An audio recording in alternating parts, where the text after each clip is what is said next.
tried. Families plead for their daughters to come home after it's discovered ISIS is successfully recruiting young women. We've waited 2 years. A man is sentenced to life in prison with no parole in the murder trial of a so-called American sniper.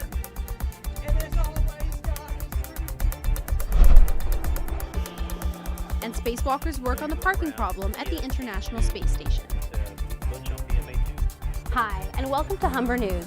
I'm Hannah Hollingsworth, coming to you from our newsroom here at Humber College North Campus. 3 British schoolgirls believed to have traveled to the Middle East to join the militant group ISIS have now crossed into Syria. British police say the teens are between 15 and 16 years old and are thought to have traveled to the region with the intention of marrying ISIS fighters. The teens were last seen just over a week ago boarding a flight from London's Gatwick Airport to Turkey. They joined the swelling ranks of Europeans who have been lured to the Middle East by online propaganda. Security officials say more than 500 Britons have traveled to Syria to fight with ISIS militants so far. Of those numbers, they estimate around 50 to have been young women.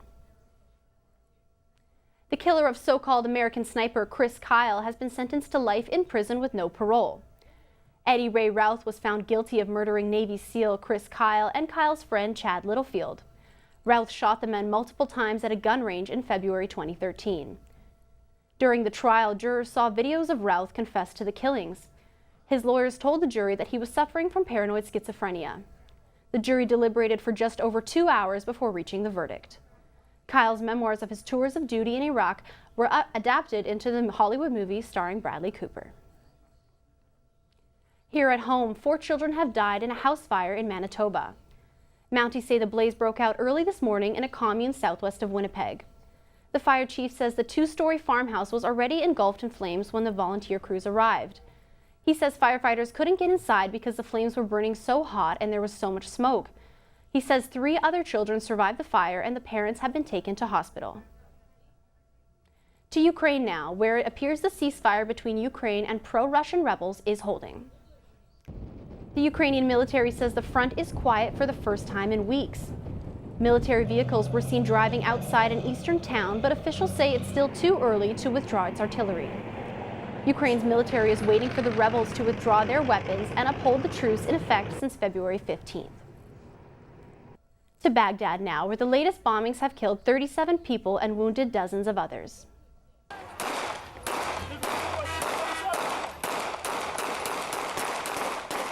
Mourners took to the streets today as coffins holding the victims of yesterday's bombings were driven away. 7 explosions rocked areas near the Iraqi capital, but the deadliest blast came southeast of the city, killing 24 people. Nobody has claimed responsibility for the bombings. Meanwhile, in neighboring Iran, war games are underway.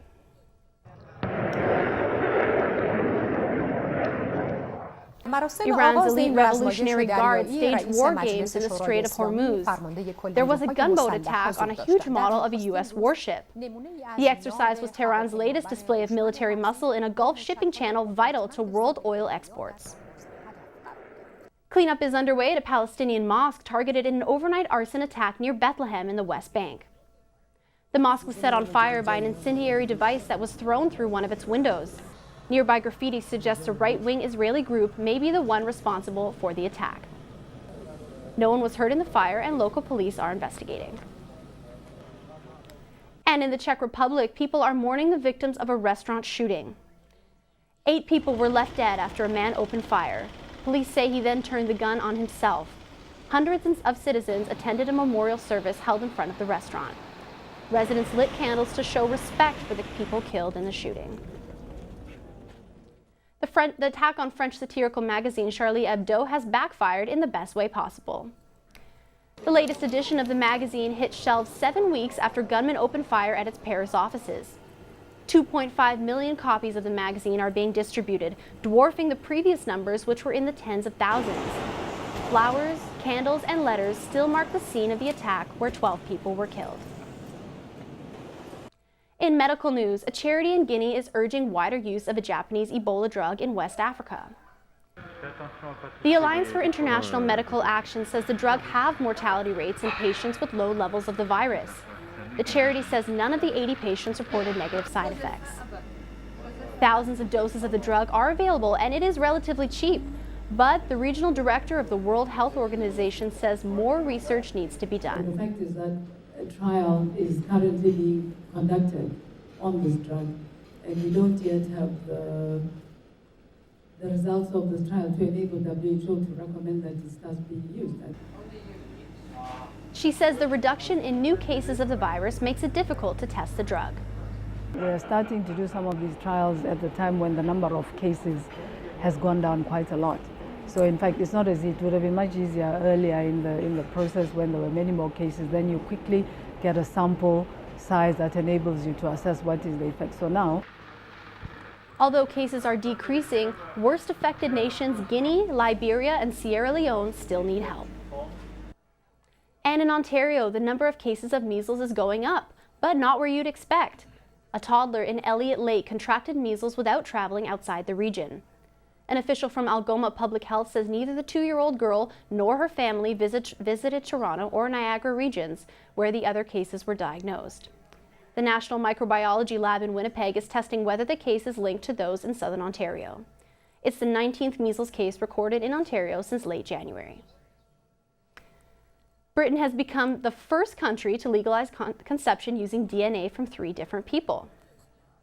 If we do delay this measure, we are committing a number of people, as he will understand, I'm sure very well, to termination of pregnancy. And we will also be The terminating. House of Lords voted yesterday to approve changes to a law that will allow for 3-parent babies. The procedure is intended to prevent genetic Consider that diseases. very seriously. Fertility clinics will now be able Because to of use different in vitro fertilization therapy to swap an affected mother's DNA with healthy DNA from a donor. Now, a story that's out of this world. Daring astronauts working outside of the International Space Station. 2 U.S. astronauts have been working since early this morning, rigging the ISS with parking spots for 2 commercial space taxis. The ports will be used to dock ships from Boeing and SpaceX carrying crews to and from the space station. This is the second of 3 planned spacewalks. Here at Humber, a Canadian comedy legend is the very first famous friend of Humber College. I opened the door. Famous friend. The doors seem to have a question.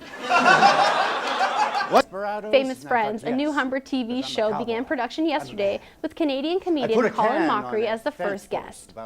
Mockery performed for a live audience and gave some lucky students the opportunity to perform alongside him. Mockery also spoke to the audience about comedy. I don't know how you would teach someone to be funny, because you need that point of view that sees humor in different situations and how to skew things a little off. But you can certainly teach someone how to be a good improviser, how to Famous Friends is a collaborative production between Humber's broadcast television videography and the writing and producing for television programs. Our improvisers who are incredibly... When we come back, we'll tell you what's happening in the world of sports, and Ari Perlin-Bain will have your 3-day forecast. Thanks, Ryan. It's sunny and -10, but we'll have some very cold temperatures for the rest of the week. I'll tell you all about it in our full 3-day forecast after the break. But first, there's a new legal substance in Alaska.